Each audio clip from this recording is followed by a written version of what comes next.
It was in 1926 that the writer A. Milne first introduced to the world the little boy Christopher Robin and his teddy bear Winnie the Pooh, and all the other animals of the forest where Pooh Bear lived. 2 years later, he wrote another book called The House at Pooh Corner, and here is a selection of stories from that book, beginning with one called In Which a House is Built at Pooh Corner for Eeyore.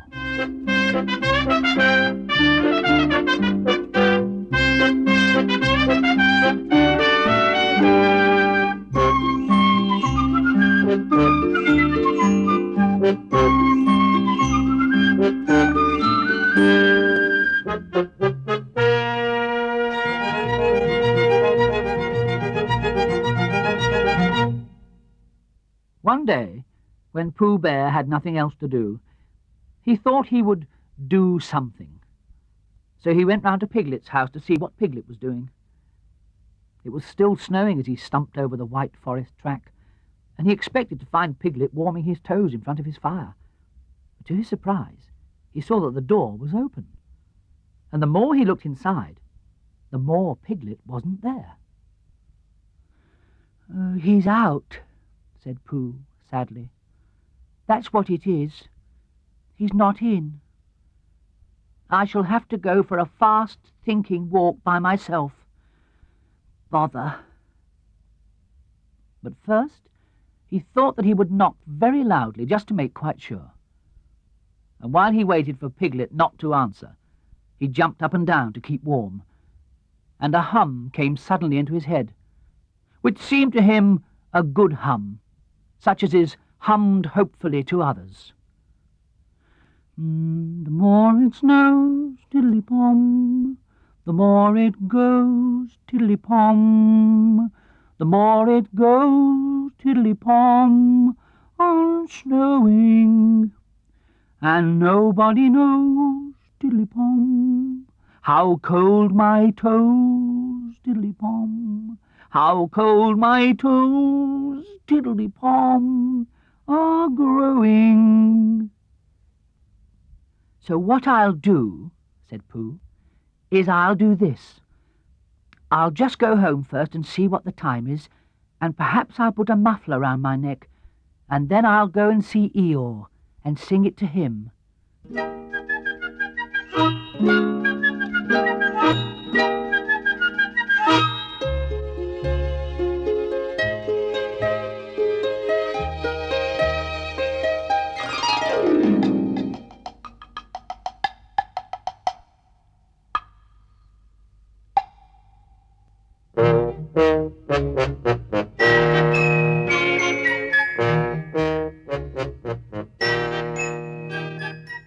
He hurried back to his own house, and his mind was so busy on the way with the hum that he was getting ready for Eeyore, that when he suddenly saw Piglet sitting in his best armchair, he could only stand there rubbing his head and wondering whose house he was in.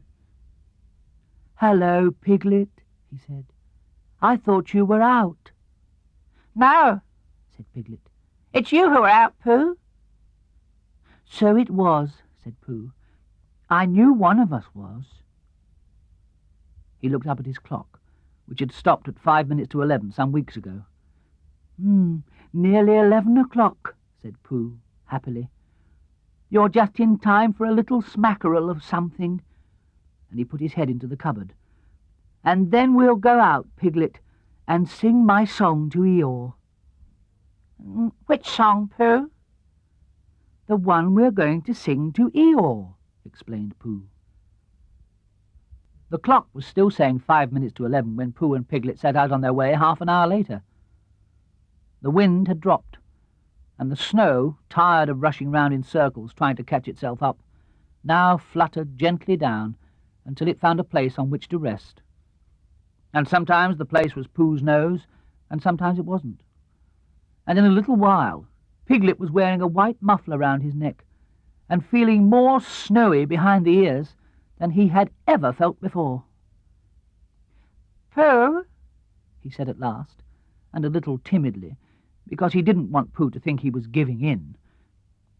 "Pooh, I was just wondering, how would it be if we went home now and practiced your song and then sang it to Eeyore tomorrow or the next day when we happen to see him? That's a very good idea, Piglet, said Pooh. We'll practice it now as we go along, but it's no good going home to practice it, because it's a special outdoor song, which has to be sung in the snow. Are you sure? Asked Piglet, anxiously. Well, you'll see, Piglet, when you listen, because this is how it begins. The more it snows, tiddly-pom. Tiddly what? Asked Piglet. Pom, said Pooh. I put that in to make it more hummy. The more it goes, tiddly-pom, the more... Didn't you say snows?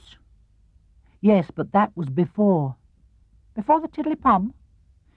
It was a different tiddly-pom, said Pooh, feeling rather muddled now. I'll sing it to you properly, and then you'll see. So he sang it again.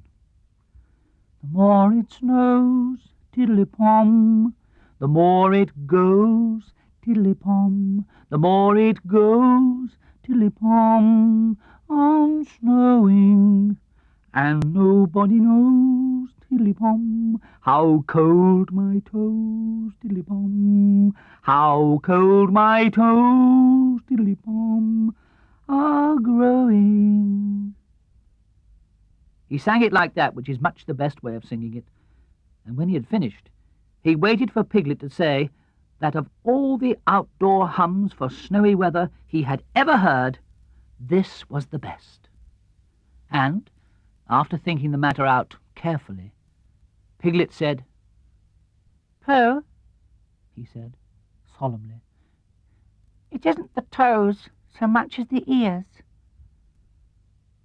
By this time, they were getting near Eeyore's gloomy place, which was where he lived, and as it was still very snowy behind Piglet's ears and he was getting tired of it, they turned into a little pine wood and sat down on the gate which led into it. They were out of the snow now, but it was very cold, and to keep themselves warm they sang Pooh's song right through 6 times, Piglet doing the tiddly-poms and Pooh doing the rest of it, and both of them thumping on the top of the gate with pieces of stick at the proper places. And in a little while they felt much warmer and were able to talk again.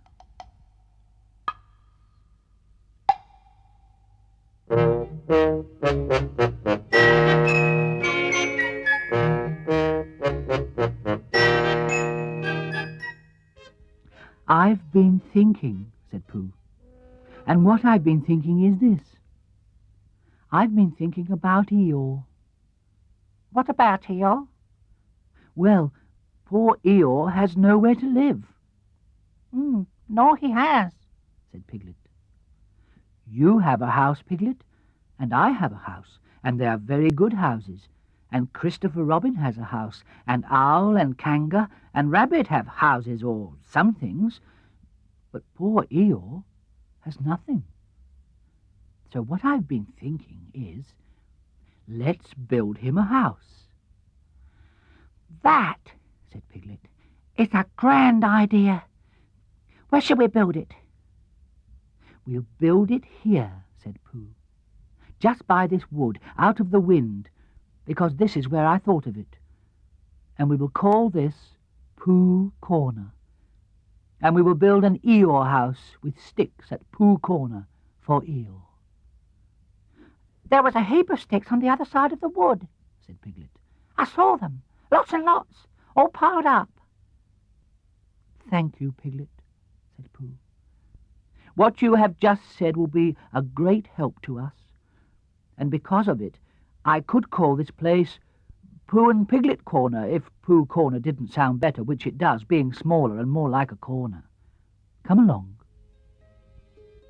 So they got down off the gate and went round to the other side of the wood to fetch the sticks.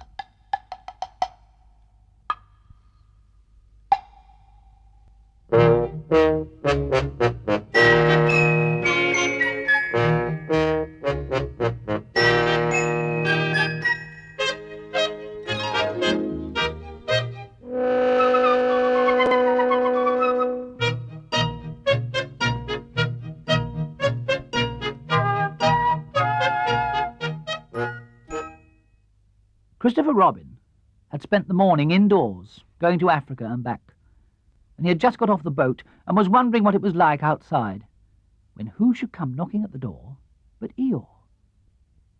"Hello, Eeyore," said Christopher Robin, as he opened the door and came out. "How are you?" "It's snowing still," said Eeyore, gloomily. So it is." "And freezing." "Is it?" "Yes," said Eeyore. "However," he said, brightening up a little, "we haven't had an earthquake lately." "What's the matter, Eeyore?" "Nothing, Christopher Robin. Nothing important. I suppose you haven't seen a house or what-not anywhere about?" "What sort of a house?" "Just a house." "Who lives there?" "I do. At least I thought I did, but I suppose I don't. After all, we can't all have houses." "But Eeyore, I didn't know. I always thought—" "I don't know how it is, Christopher Robin, but what with all this snow and one thing and another, not to mention icicles and such like, it isn't so hot in my field about 3 o'clock in the morning as some people think it is. It isn't close, if you know what I mean, not so as to be uncomfortable. It isn't stuffy. In fact, Christopher Robin," he went on in a loud whisper, "quite between ourselves, and don't tell anybody, it's cold." "Oh, Eeyore." And I said to myself, the others will be sorry if I'm getting myself all cold. They haven't got any brains, any of them, only grey fluff that's blown into their heads by mistake, and they don't think. But if it goes on snowing for another 6 weeks or so, one of them will begin to say to himself, "Eeyore can't be so very much too hot about 3 o'clock in the morning," and then it will get about, and they'll be sorry. "Oh, Eeyore," said Christopher Robin, feeling very sorry already. "I don't mean you, Christopher Robin. You're different. So what it all comes to is this, that I built myself a house down by my little wood." "Did you really? How exciting!" "The really exciting part," said Eeyore, in his most melancholy voice, "is that when I left it this morning, it was there, and when I came back, it wasn't. Not at all, very natural, and it was only Eeyore's house. But still, I just wondered." Christopher Robin didn't stop to wonder. He was already back in his house, putting on his waterproof hat, his waterproof boots, and his waterproof mackintosh as fast as he could. "We'll go and look for it at once," he called out to Eeyore.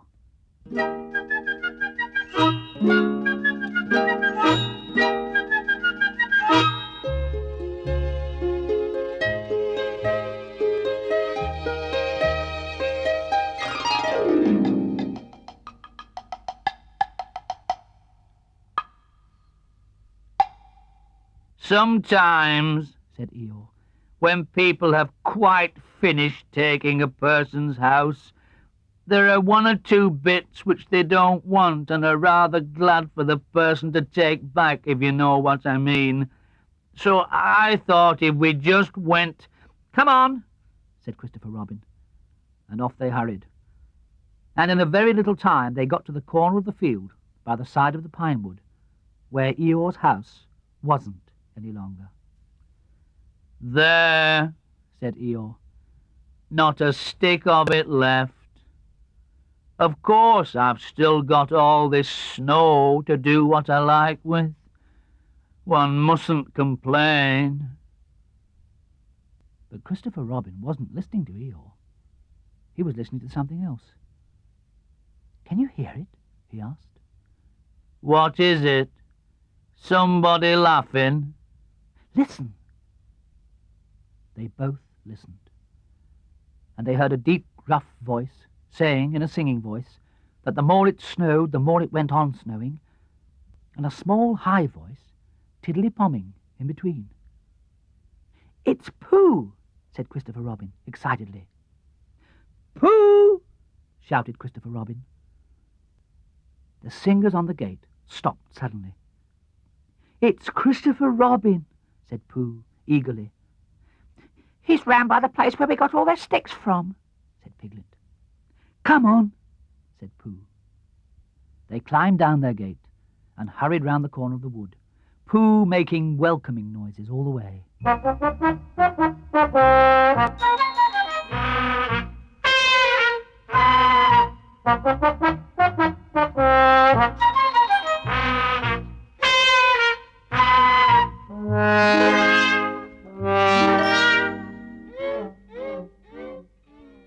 "Why, here is Eeyore," said Pooh, when he had finished hugging Christopher Robin, and he nudged Piglet, and Piglet nudged him, and they thought to themselves what a lovely surprise they'd got ready. "Hello, Eeyore." Same to you, Pooh Bear, and twice on Thursdays, said Eeyore gloomily. Before Pooh could say, "Why Thursdays?" Christopher Robin began to explain the sad story of Eeyore's lost house. And Pooh and Piglet listened, and their eyes seemed to get bigger and bigger. "Where did you say it was?" asked Pooh. Just here, said Eeyore. "Made of sticks?" Yes. "Ah," said Piglet. What? Said Eeyore. I just said, "Ah," said Piglet, nervously. And so as to seem quite at ease, he hummed Tiddly-Pom once or twice in a what-shall-we-do-now kind of way. "Tiddly-pom, tiddly-pom." "You sure it was a house?" said Pooh. "I mean, you're sure the house was just here?" Of course I am, said Eeyore, and he murmured to himself, No brain at all, some of them. "Why, what's the matter, Pooh?" asked Christopher Robin. "Well," said Pooh, "the fact is," said Pooh. "Well, the fact is," said Pooh. "You see," said Pooh. "It's like this," said Pooh. And something seemed to tell him that he wasn't explaining very well, and he nudged Piglet again. "It's like this," said Piglet quickly. "Only warmer." he added, after deep thought. "What's warmer?" "The other side of the wood, where Eeyore's house is." My house? said Eeyore. My house was here. "No, said Piglet, firmly. the other side of the wood." "Because of being warmer," said Pooh. But I ought to know. "Come and look." said Piglet, simply, and he led the way. "There wouldn't be two houses," said Pooh, "not so close together." They came round the corner, and there was Eeyore's house, looking as comfy as anything. "There you are," said Piglet. "Inside as well as outside," said Pooh, proudly. Eeyore went inside and came out again. It's a remarkable thing, he said. It is my house, and I built it where I said I did, so the wind must have blown it here, and the wind blew it right over the wood and blew it down here, and here it is as good as ever. In fact, better in places." "Much better," said Pooh and Piglet together, It just shows what can be done by taking a little trouble, said Eeyore. Do you see, Pooh? Do you see, Piglet? Brains first, and then hard work. Look at it. That's the way to build a house, said Eeyore proudly.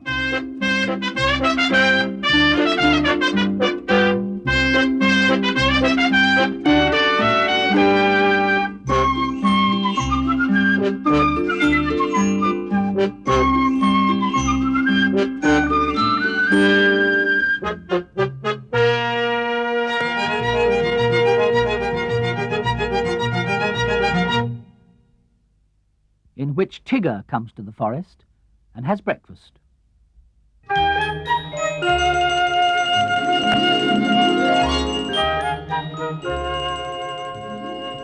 Winnie the Pooh woke up suddenly in the middle of the night and listened. Then he got out of bed and lit his candle and stumped across the room to see if anybody was trying to get into his honey cupboard. And they weren't, so he stumped back again, blew out his candle, and got into bed. Then he heard the noise again. Is that you, Piglet? He said, but it wasn't. Come in, Christopher Robin, he said, but Christopher Robin didn't. Tell me about it tomorrow, Eeyore, said Pooh sleepily. But the noise went on. Wara, wara, wara, wara, wara, wara, said whatever it was. And Pooh found that he wasn't asleep after all. What can it be? He thought. There are lots of noises in the forest, but this is a different one. It isn't a growl, and it isn't a purr, and it isn't a bark, and it isn't the noise you make before beginning a piece of poetry. But it's a noise of some kind, made by a strange animal, and he's making it outside my door. So I shall get up and ask him not to do it. He got out of bed and opened his front door. "Hello," said Pooh, in case there was anything outside. Hello, said whatever it was. Oh, said Pooh. hello. hello. Oh, there you are, said Pooh. hello. Hello, said the strange animal, wondering how long this was going on.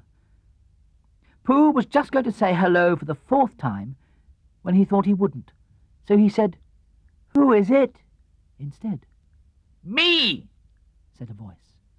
Oh, Said Pooh. well, come here. So whatever it was came here, and in the light of the candle, he and Pooh looked at each other. I'm Pooh, said Pooh. I'm Tigger. Said Tigger. Oh, Said Pooh, for he had never seen an animal like this before. does Christopher Robin know about you? Of course he does. Said Tigger. Well, Said Pooh. it's the middle of the night, which is a good time for going to sleep, and tomorrow morning we'll have some honey for breakfast. Do Tiggers like honey? They like everything. Said Tigger, cheerfully. Then if they like going to sleep on the floor, I'll go back to bed, Said Pooh. and we'll do things in the morning. Good night. And he got back into bed and went fast asleep.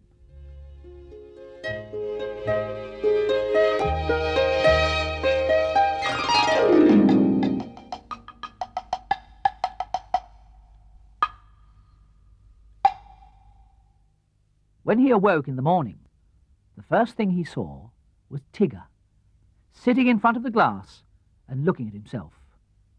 Hello, Said Pooh. Hello. Said Tigger. I've found somebody just like me. I thought I was the only one of them.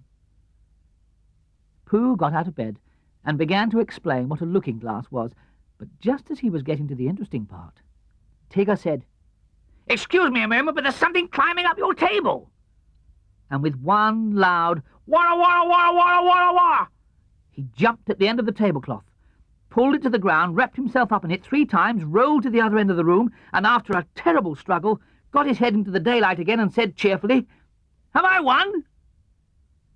"That's my tablecloth," said Pooh, as he began to unwind Tigger. "I wondered what it was," said Tigger.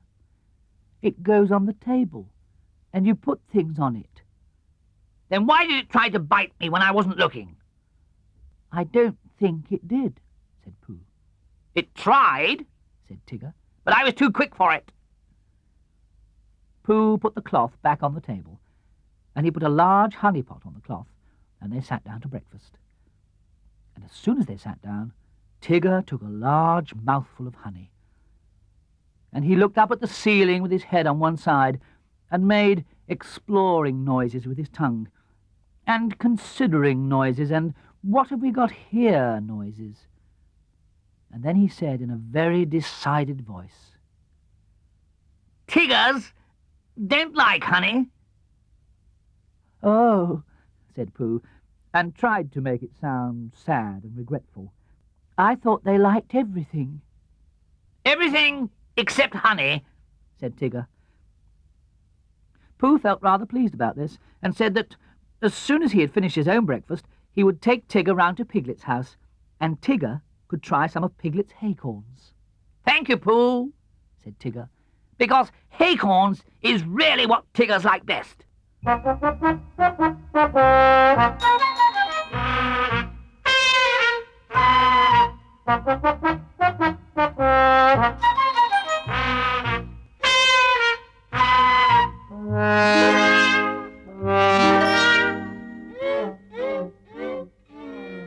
So after breakfast, they went round to see Piglet, and Pooh explained as they went that Piglet was a very small animal who didn't like bouncing, and asked Tigger not to be too bouncy just at first. And Tigger, who'd been hiding behind trees and jumping out on Pooh's shadow when it wasn't looking, said that Tiggers were only bouncy before breakfast, and that as soon as they'd had a few haycorns they became quiet and refined. So by and by they knocked at the door of Piglet's house. "Hello, Pooh," said Piglet. "Hello, Piglet. This is Tigger," "Oh, is it?" said Piglet, and he edged round to the other side of the table. I thought Tiggers were smaller than that." "Not the big ones," said Tigger. "They like haycorns," said Pooh, "so that's what we've come for, because poor Tigger hasn't had any breakfast yet." Piglet pushed the bowl of haycorns towards Tigger and said, "Help yourself."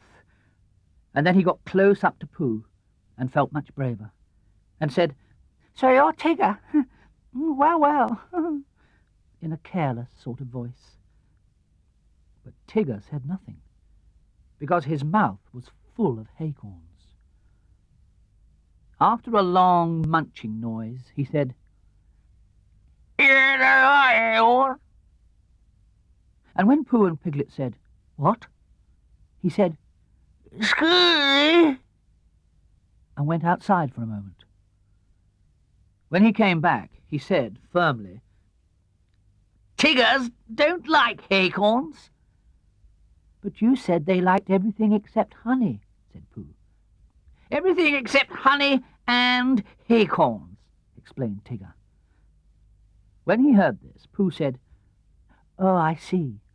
And Piglet, who was rather glad that Tiggers didn't like haycorns, said, "What about thistles?" "Thistles," said Tigger, "is what Tiggers like best." "Then let's go along and see Eeyore," said Piglet.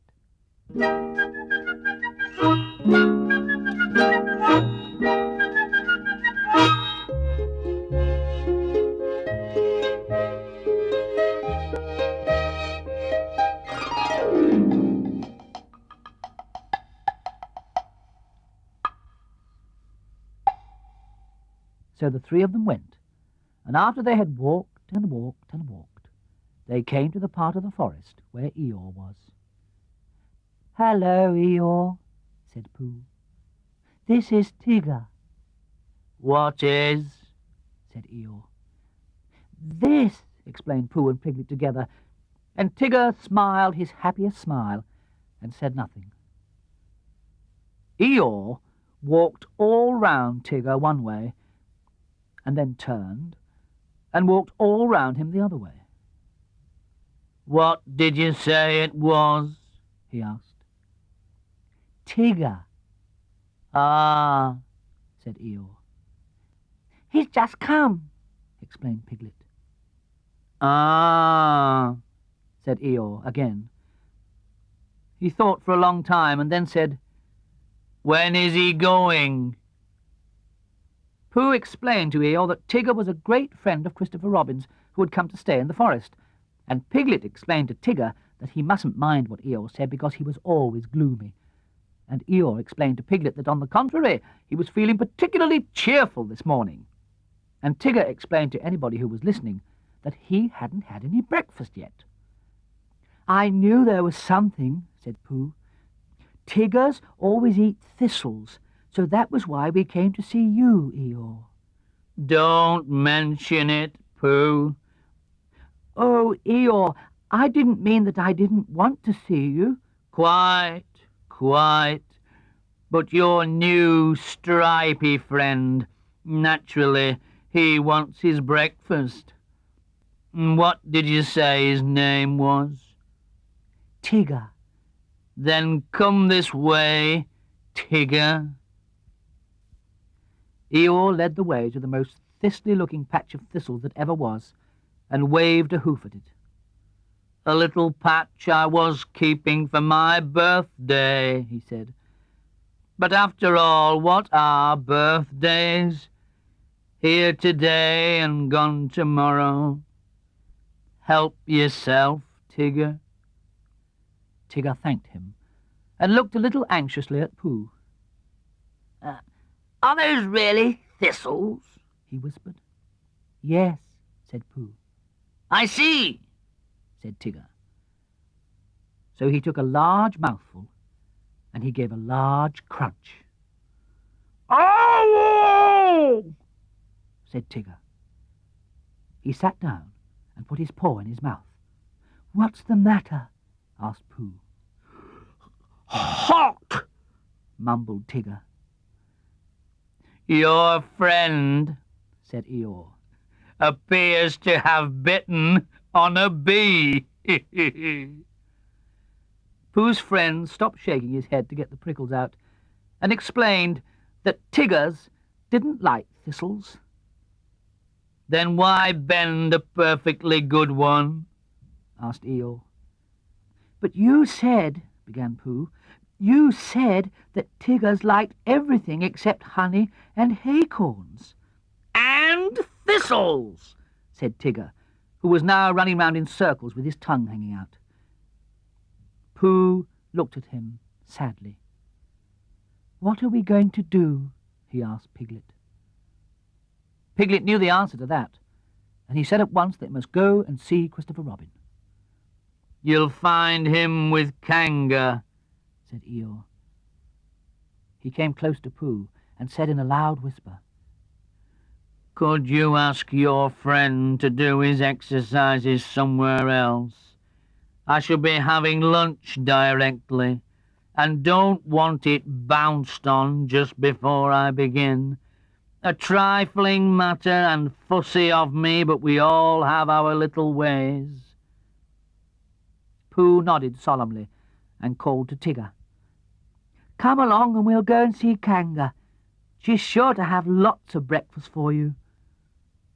Tigger finished his last circle and came up to Pooh and Piglet. "Hot!" he explained, with a large and friendly smile. "Come on!" And he rushed off.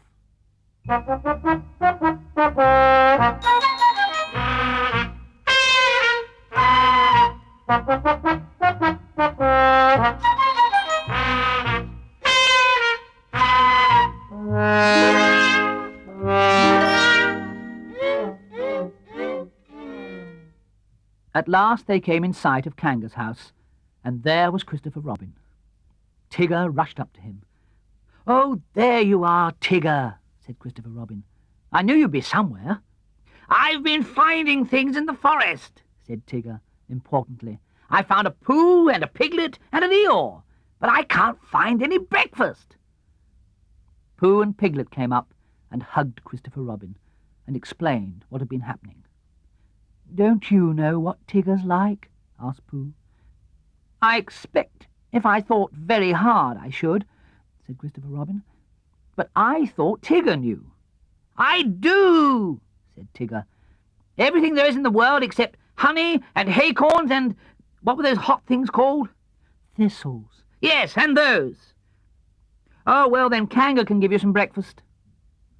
So they went into Kanga's house, and when Roo had said, "Hello, Pooh," and "Hello, Piglet," once, and "Hello, Tigger," twice, because he'd never said it before and it sounded funny, they told Kanga what they wanted, and Kanga said, very kindly, "Well, look in my cupboard, Tigger dear, and see what you'd like," because she knew at once that however big Tigger seemed to be, he wanted as much kindness as Roo. "Shall I look too?" said Pooh, who was beginning to feel a little 11 o'clockish, and he found a small tin of condensed milk, and something seemed to tell him that Tiggers didn't like this, so he took it into a corner by itself and went with it to see that nobody interrupted it. But the more Tigger put his nose into this and his paw into that, the more things he found which Tiggers didn't like. And when he had found everything in the cupboard and couldn't eat any of it, he said to Kanga, "What happens now?" But Kanga and Christopher Robin and Piglet were all standing round Roo, watching him have his extract of malt. And Roo was saying, "Must I?" And Kanga was saying, "Now, Roo dear, you remember what you promised?" "What is it?" whispered Tigger to Piglet. "It's his strengthening medicine," said Piglet. "He hates it." So Tigger came closer, and he leant over the back of Roo's chair. And suddenly he put out his tongue and took one large gallop, and with a sudden jump of surprise, Kanga said, "Ow!" and then clutched at the spoon again just as it was disappearing and pulled it safely back out of Tigger's mouth. But the extract of malt had gone. "Tigger, dear," said Kanga. "He's taken my medicine! He's taken my medicine! He's taken my medicine!" sang Roo, happily, thinking it was a tremendous joke. Then Tigger looked up at the ceiling and closed his eyes, and his tongue went round and round his chops in case he had left any outside, and a peaceful smile came over his face as he said, "So that's what Tigger's like." Which explains why he always lived at Kanga's house afterwards, and had extract of malt for breakfast, dinner and tea, and sometimes when Kanga thought he wanted strengthening, he had a spoonful or two of Roo's breakfast after meals as medicine.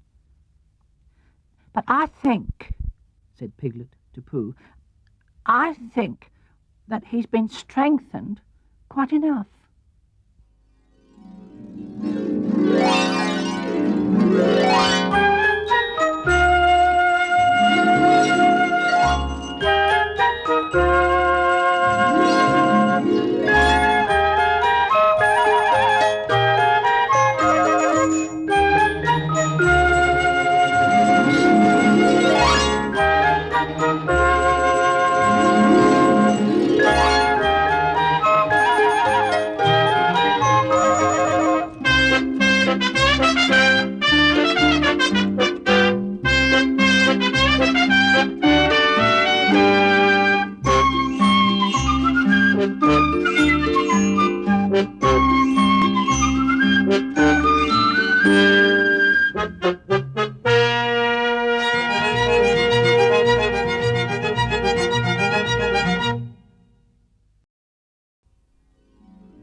In which it is shown that Tiggers don't climb trees.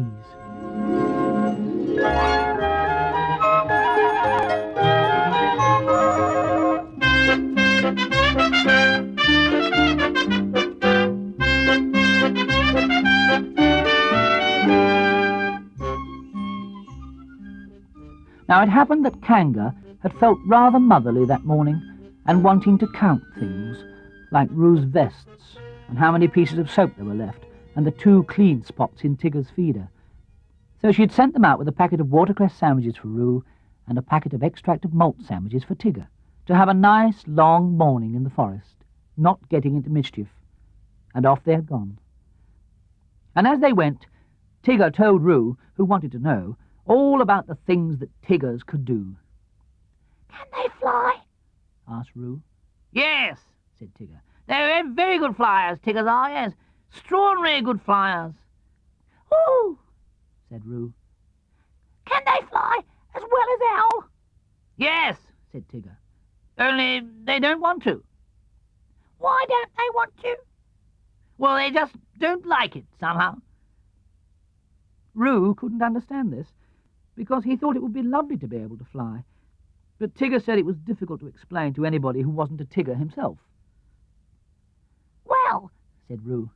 can they jump as far as Kangas? Yes, Said Tigger. when they want to. I love jumping. Said Rue. Let's see who can jump farthest, you and me. I can, Said Tigger. but we mustn't stop now. We should be late. Late for what? For whatever we want to be in time for. Said Tigger, hurrying on. And in a little while they came to the 6 pine trees. I can swim. Said Rue. I fell into the river and I swimmed. Can Tiggers swim? Well, of course they can. Tiggers can do everything. Can they climb trees better than Pooh? Asked Rue, stopping under the tallest pine tree and looking up at it. Climbing trees is what they do best, Said Tigger. much better than Pooh's. Could they climb this one? They're always climbing trees like that, Said Tigger. up and down all day. Oh, Tigger, are they really? I'll show you, Said Tigger, bravely. and you can sit on my back and watch me. For of all the things which he had said Tiggers could do, the only one he felt really certain about suddenly was climbing trees. Oh, Tigger, oh, Tigger, oh, Tigger. Squeaked Rue, excitedly. So he sat on Tigger's back, and up they went. And for the first 10 feet, Tigger said happily to himself, Up we go. and for the next 10 feet he said, I always said Tiggers could climb trees. and for the next 10 feet he said, Not that it's easy, mind you. and for the next 10 feet he said, Of course, there's a coming down, too. Backwards, and then he said, which will be difficult. Unless one fell, when it would be easy. and at the word easy, the branch he was standing on broke suddenly, and he just managed to clutch at the one above him as he felt himself going. And then, slowly, he got his chin over it, and then one back paw, and then the other, until at last he was sitting on it, breathing very quickly, and wishing that he'd gone in for swimming instead. Rue climbed off and sat down next to him. Oh, Tigger, He said excitedly. are we at the top? No, Said Tigger. Are we going to the top? no. Said Tigger. Oh, Said Rue, rather sadly. And then he went on, hopefully. that was a lovely bit just now when you pretended we were going to fall bump to the bottom and we didn't. Will you do that bit again? No. Said Tigger. Rue was silent for a little while, and then he said, Shall we eat our sandwiches, Tigger? and Tigger said, Yes. Where are they? and Rue said, At the bottom of the tree. and Tigger said, I didn't think we'd better eat them just yet. so they didn't.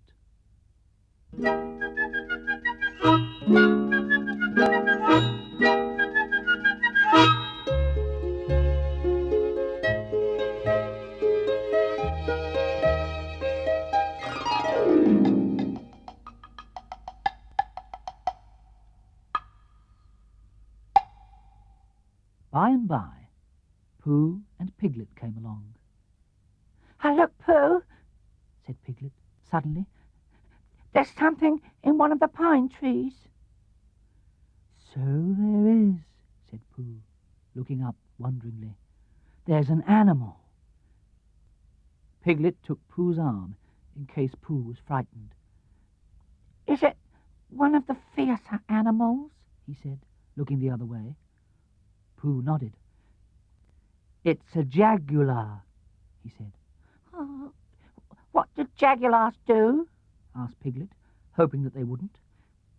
"They hide in the branches of trees and drop on you as you go underneath," said Pooh. "Christopher Robin told me." "Perhaps we better hadn't go underneath, Pooh, in case he dropped and hurt himself." "They don't hurt themselves," said Pooh. "They're such very good droppers." Piglet still felt that to be underneath a very good dropper would be a mistake, and he was just going to hurry back for something which he'd forgotten, when the jaguar called out to them. "Help! Help!" it called. "That's what jaguars always do," said Pooh, much interested. "They call help, help, and then, when you look up, they drop on you." "I'm looking down," cried Piglet loudly, so as the jaguar shouldn't do the wrong thing by accident. Something very excited next to the jaguar heard him and squeaked, "Pooh and Piglet! Pooh and Piglet!" All of a sudden, Piglet felt that it was a much nicer day than he thought it was, all warm and sunny. "Pooh," he cried. "I believe it's Tigger and Roo." "So it is," said Pooh. "I thought it was a jaguar and another jaguar." "Hello, Roo," called Piglet. "What are you doing?" "We can't get down! We can't get down!" cried Roo. "Isn't it fun? Pooh, isn't it fun? Tigger and I are living in a tree like a owl, and we're going to stay here forever and ever. I can see Piglet's house. Piglet, I can see your house from here. Up we high. Is Owl's house as high up as this?" "How did you get there, Roo?" asked Piglet. "On Tigger's back, and Tiggers can't climb downwards because their tails get in the way, only upwards, and Tigger forgot about that when we started, and he's only just remembered, so we've got to stay here forever and ever, unless we go higher. What do you say, Tigger?" "Oh, Tigger says if we go higher, we shan't be able to see Piglet's house so well, so we're going to stop here." "Piglet," said Pooh solemnly, when he had heard all this, "what shall we do?" And he began to eat Tigger's sandwiches. "Are they stuck?" asked Piglet anxiously. Pooh nodded. "Couldn't you climb up to them?" "I might, Piglet, and I might bring Roo down on my back, but I couldn't bring Tigger down, so we must think of something else." And in a thoughtful way, he began to eat Roo's sandwiches too.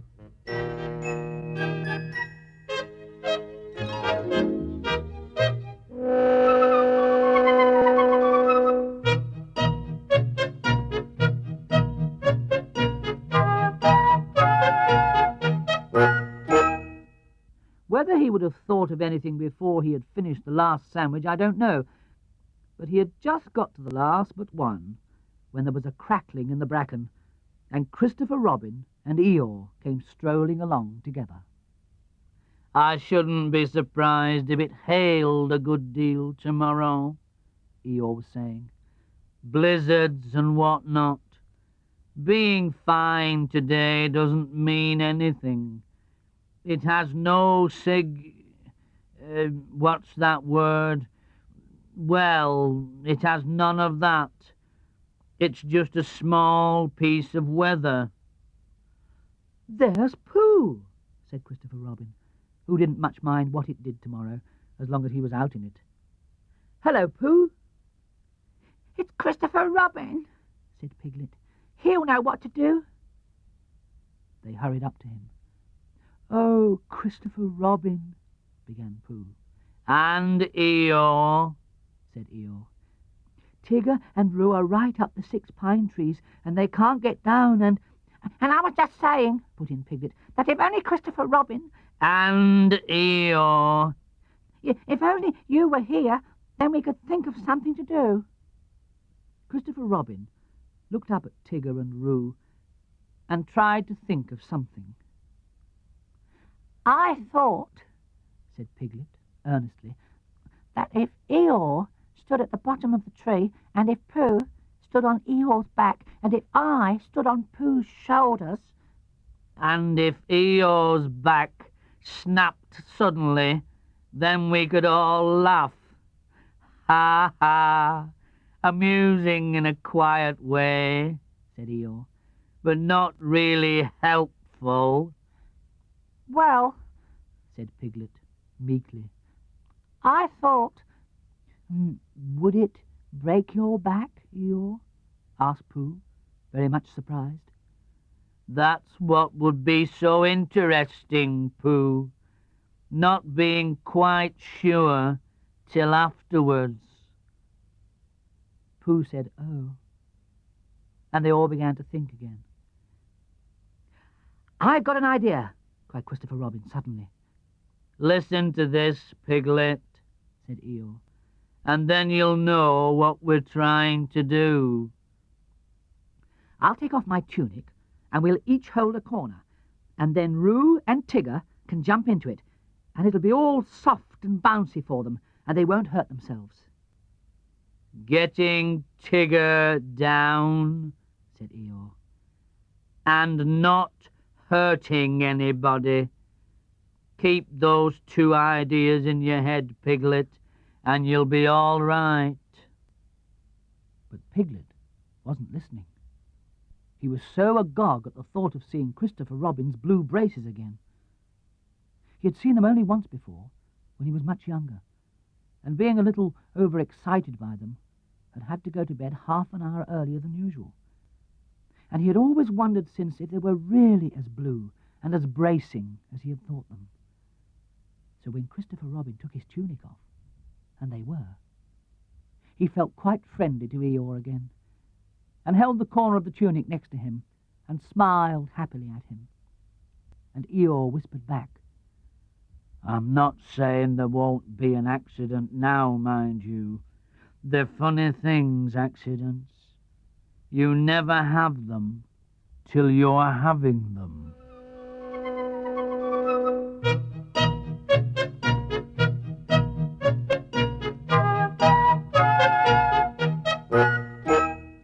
When Roo understood what he had to do, he was wildly excited and cried out, "Tigger, Tigger, we're going to jump! Look at me jumping, Tigger! Like flying my jumping will be! Can Tiggers do it?" And he squeaked out, "I'm coming, Christopher Robin!" And he jumped straight into the middle of the tunic. And he was going so fast that he bounced up again almost as high as where he was before, and went on bouncing and saying, "Oh!" for quite a long time. And then at last he stopped and said, "Oh, lovely." And they put him on the ground. "Come on, Tigger," he called out. "It's easy." But Tigger was holding onto the branch and saying to himself, "It's all very well for jumping animals like kangurs, but it's quite different for swimming animals like Tiggers." And he thought of himself floating on his back down a river, or striking out from one island to another. And he felt that that was really the life for a Tigger. "Come along," called Christopher Robin. "You'll be all right." "Well, just wait a moment," said Tigger, nervously. "Small piece of bark in my eye." And he moved slowly along his branch. "Come on, it's easy," squeaked Roo. And suddenly, Tigger found out how easy it was. "Ow!" he shouted as the tree flew past him. "Look out!" cried Christopher Robin to the others. There was a crash and a tearing noise, and a confused heap of everybody on the ground. Christopher Robin and Pooh and Piglet picked themselves up first, and then they picked Tigger up. And underneath everybody else was Eeyore. "Oh, Eeyore," cried Christopher Robin, "are you hurt?" And he felt him rather anxiously, and dusted him, and helped him to stand up again. Eeyore said nothing for a long time, and then he said, "Is Tigger there?" Tigger was there, feeling bouncy again already. "Yes," said Christopher Robin, "Tigger's here." "Well, just thank him for me," said Eeyore.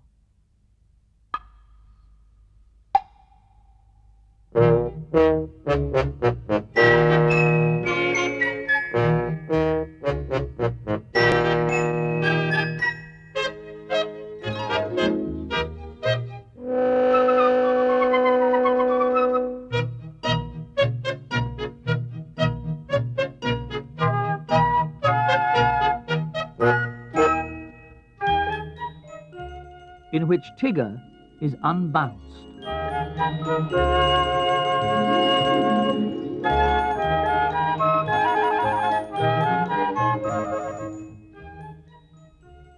One day, Rabbit and Piglet were sitting outside Pooh's front door listening to Rabbit, and Pooh was sitting with them.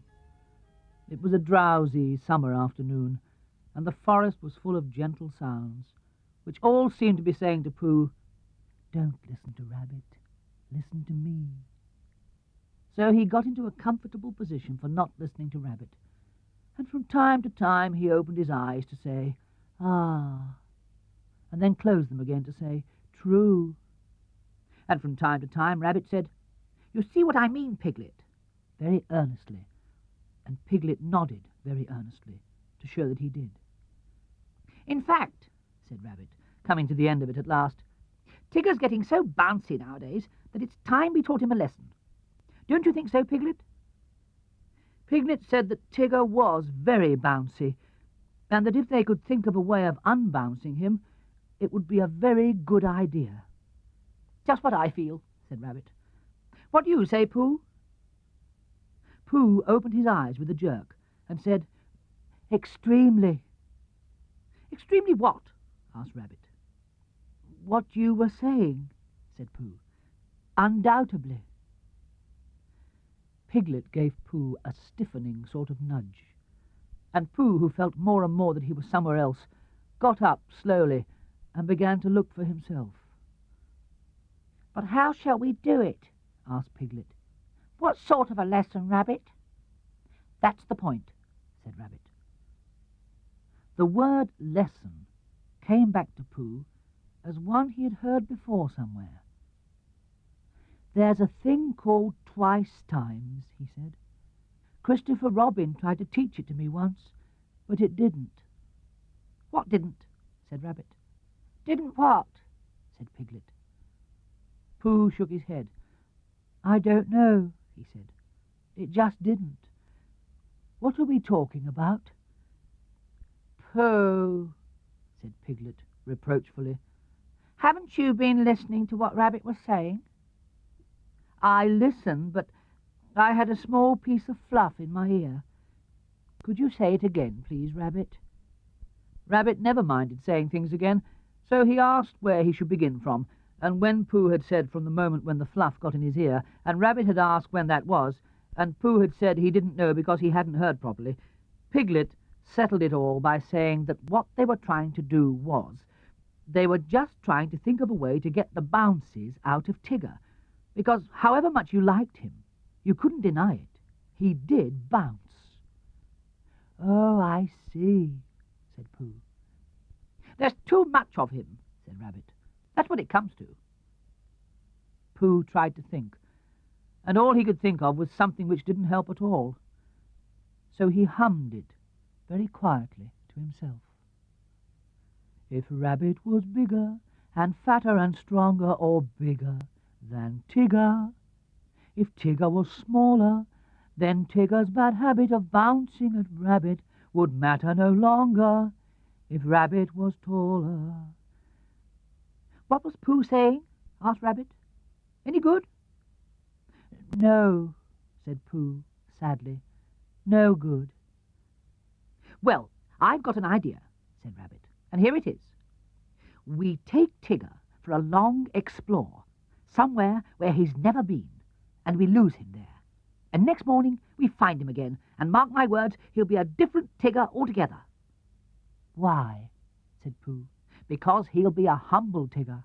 Because he'll be a sad Tigger, a melancholy Tigger, a small and sorry Tigger, and, 'Oh, Rabbit, I am glad to see you, Tigger.' That's why." "Will he be glad to see me and Piglet, too?" "Of course." "That's good," said Pooh. "I should hate him to go on being sad," said Piglet, doubtfully. "Tiggers never go on being sad," explained Rabbit. "They get over it with astonishing rapidity. I asked Owl, just to make sure, and he said that that's what they always get over it with. But if we can make Tigger feel small and sad for just 5 minutes, we shall have done a good deed." "Would Christopher Robin think so?" asked Piglet. "Yes," said Rabbit. "He'd say, 'You've done a good deed, Piglet. I would have done it myself, only I happened to be doing something else. Thank you, Piglet. And Pooh, of course.'" Piglet felt very glad about this, and he saw at once what they were going to do to Tigger was a good thing to do. And as Pooh and Rabbit were doing it with him, it was a thing which even a very small animal could wake up in the morning and be comfortable about doing. So the only question was, where should they lose Tigger? "We'll take him to the North Pole," said Rabbit, "because it was a very long explore finding it, so it will be a very long explore for Tigger unfinding it again." It was now Pooh's turn to feel very glad, because it was he who had first found the North Pole, and when they got there, Tigger would see a notice which said, "Discovered by Pooh. Pooh found it." And then Tigger would know, which perhaps he didn't now, the sort of bear Pooh was. That sort of bear. So it was arranged that they should start next morning, and that Rabbit, who lived near Kanga and Roo and Tigger, should now go home and ask Tigger what he was doing tomorrow, because if he wasn't doing anything, what about coming for an explore and getting Pooh and Piglet to come too? And if Tigger said yes, that would be all right, and if he said no— "He won't," said Rabbit. "Leave it to me." And he went off, busily.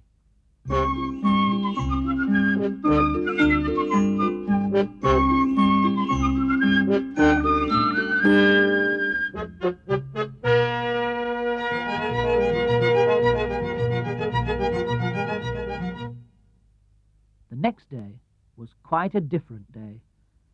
Instead of being hot and sunny, it was cold and misty. Pooh didn't mind for himself, but when he thought of all the honey the bees wouldn't be making, a cold and misty day always made him feel sorry for them.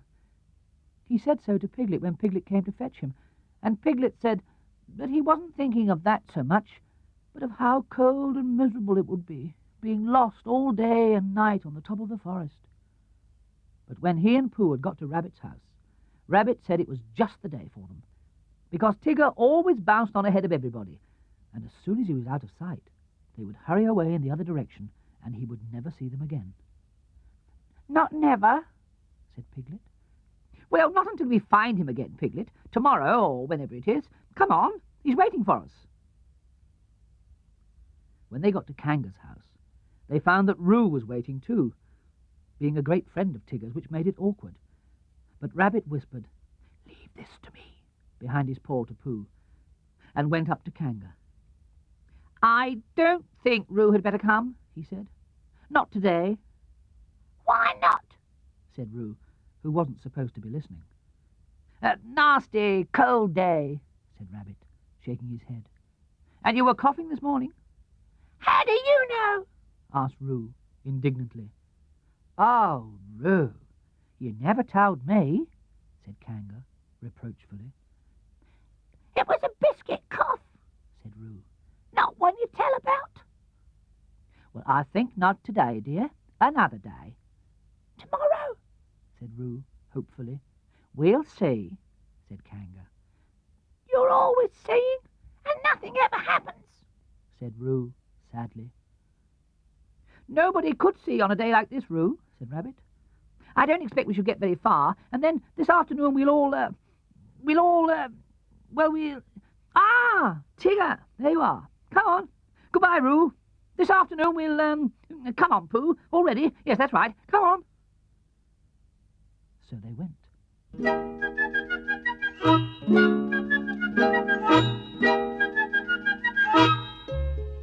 At first, Pooh and Rabbit and Piglet walked together, and Tigger ran round them in circles.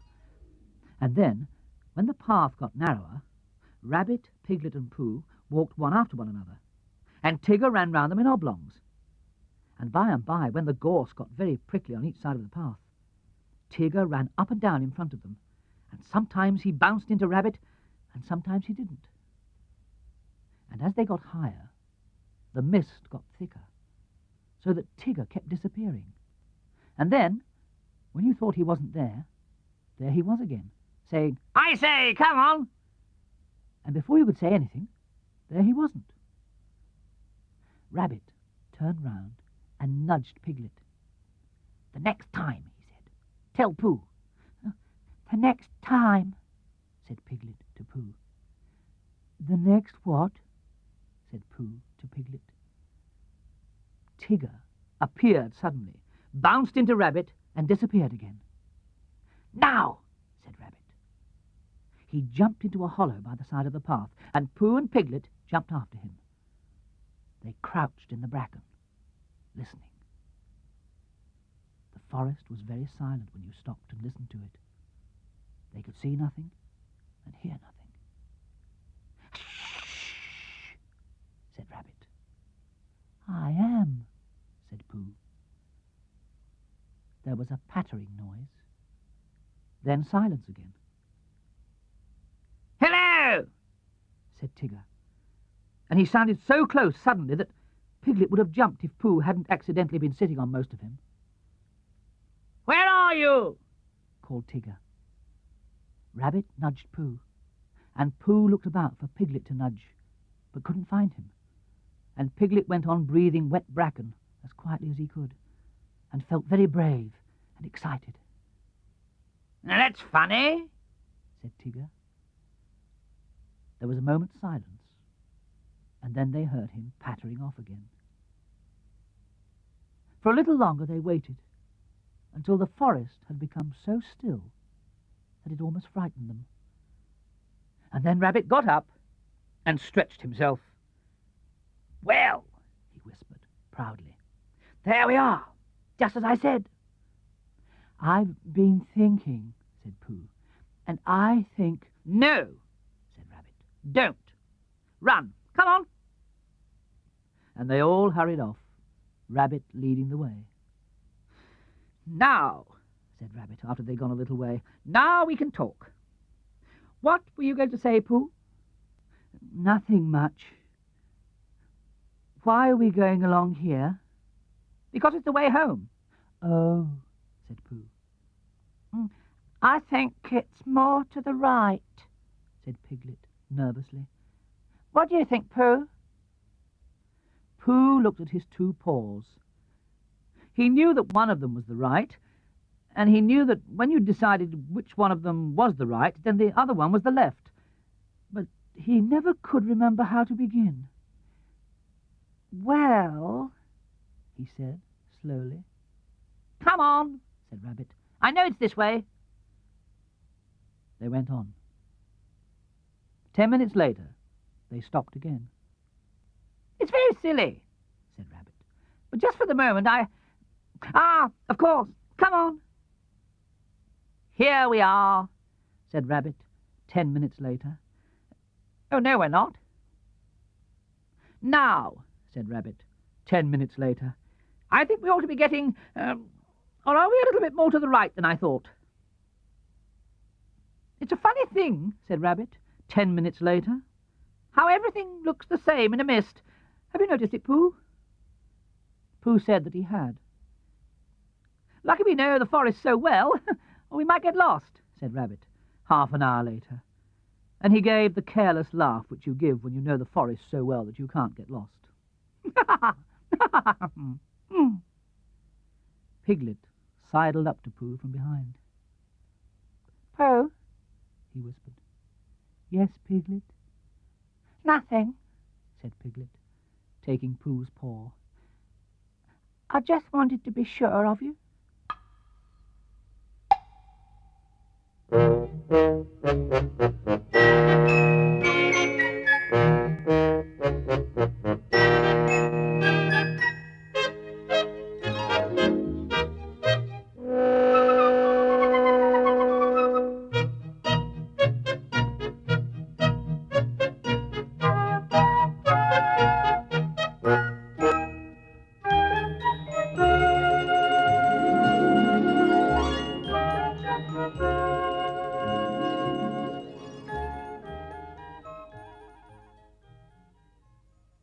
When Tigger had finished waiting for the others to catch him up, and they hadn't, and when he had got tired of having nobody to say, "I say, come on to," he thought he would go home.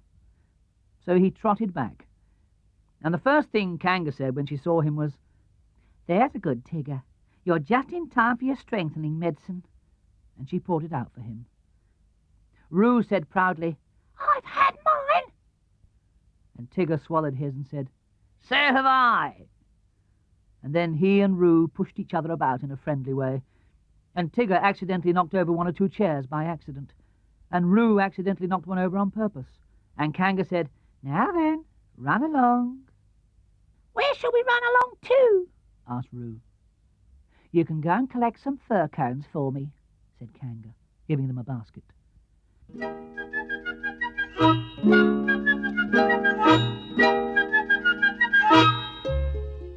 So they went to the 6 pine trees and threw fir cones at each other until they'd forgotten what they came for. And they left the basket under the trees and went back to dinner. And it was just as they were finishing dinner that Christopher Robin put his head in at the door. Where's Pooh? He asked. Tigger, dear, where's Pooh? Said Kanga. Tigger explained what had happened at the same time that Roo was explaining about his biscuit cough, and Kanga was telling them not both to talk at once.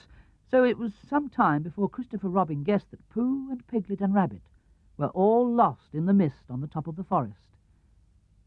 It's a funny thing about Tiggers, whispered Tigger to Roo. How Tiggers never get lost. Why don't they, Tigger? They just don't, explained Tigger. That's how it is. Well, said Christopher Robin, we shall have to go and find them, that's all. Come on, Tigger. I shall have to go and find them, explained Tigger to Roo. May I find them too? asked Roo eagerly. I think not today, dear, said Kanga. Another day. Well, if they're lost tomorrow, may I find them?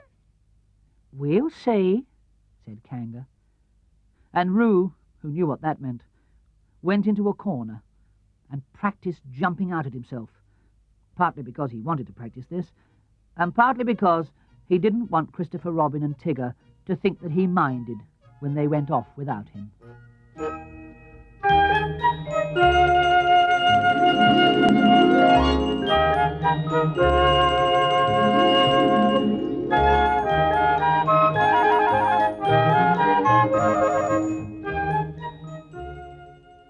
The fact is, said Rabbit, we've missed our way somehow. They were having a rest in a small sandpit on the top of the forest. Pooh was getting rather tired of that sandpit and suspected it of following them about, because whichever direction they started in, they always ended up at it. And each time, as it came through the mist at them, Rabbit said triumphantly, Now I know where we are. And Pooh said sadly, So do I. And Piglet said nothing. He had tried to think of something to say, but the only thing he could think of was, Help! Help! And it seemed silly to say that, when he had Pooh and Rabbit with him. Well, said Rabbit, after a long silence in which nobody thanked him for the nice walk they were having, we'd better get on, I suppose. Which way shall we try? How would it be, said Pooh slowly, "if, as soon as we're out of sight of this pit, we try to find it again." "What's the good of that?" said Rabbit.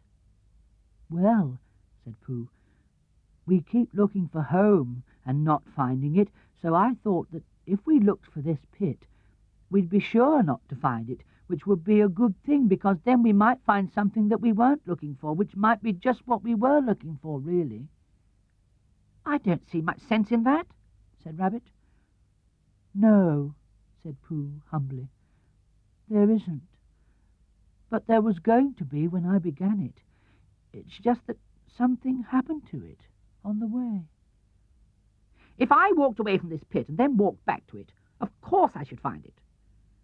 "Well, I thought perhaps you wouldn't," said Pooh. "I just thought." "Try," said Piglet suddenly. "We'll wait here for you." Rabbit gave a laugh to show how silly Piglet was, and walked into the mist. After he had gone 100 yards, he turned and walked back again. And after Pooh and Piglet had waited 20 minutes for him, Pooh got up. "I just thought," said Pooh. "Now then, Piglet, let's go home." "But, Pooh," cried Piglet, all excited, "do you know the way?" "No," said Pooh, "but there are 12 pots of honey in my cupboard, and they've been calling to me for hours. I couldn't hear them properly before because Rabbit would talk, but if nobody says anything except those 12 pots, I think, Piglet, I shall know where they're coming from. Come on."